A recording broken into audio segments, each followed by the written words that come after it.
Hi అండి, మహాశివరాత్రి శుభాకాంక్షలు. ఈరోజైతే నేను పులిహార చేస్తున్నానండి. రైస్లోకి కొంచెం ఉప్పు వేస్తున్నానండి, అన్నంకి అంతా పడుతుంది.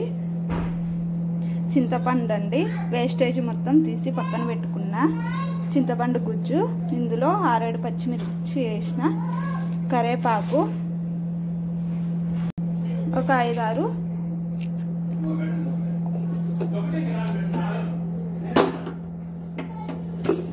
మిరియాలు వేసుకున్నానండి. మొత్తం ఉడకబెట్టుకుందాం. చిటికెడంతా పసుపు, 1 మంత్ వరకు నిలవ ఉంటుందండి. ఎప్పుడు కావాల్సి అప్పుడు కలుపుకోవచ్చు. కొంచెం ఆయిల్,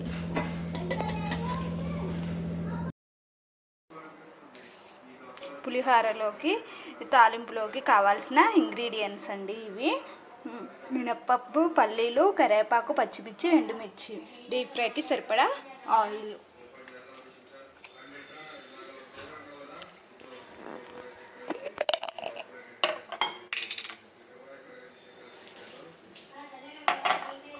కొంచెం జీలకర్ర, 1 స్పూన్,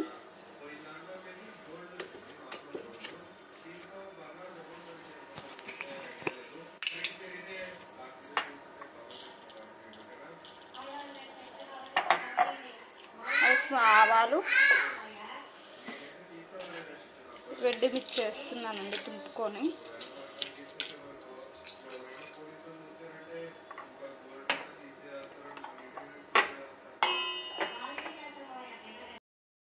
ఇంగుమ వేస్తున్నానండి.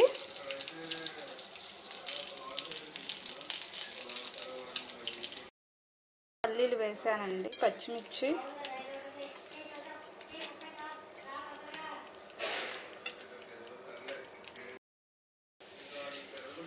మినప్పప్పు వేస్తున్నానండి, ఎందుకంటే మాడిపోతుందని నేను వేయలేదు. కరివేపాకు వేస్తున్నాను.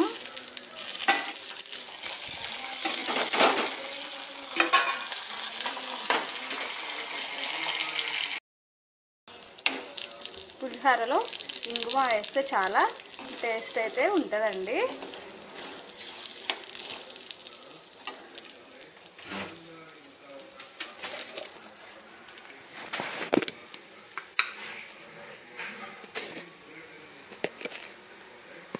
పావు టీ స్పూన్ పసుపు,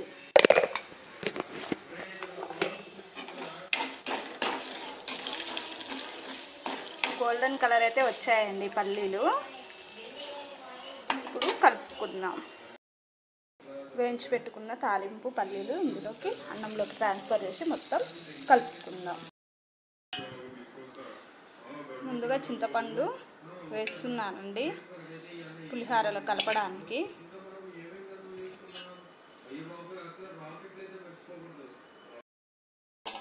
కలుపుకుందామండి. పులిహోర రెడీ అయిపోయిందండి.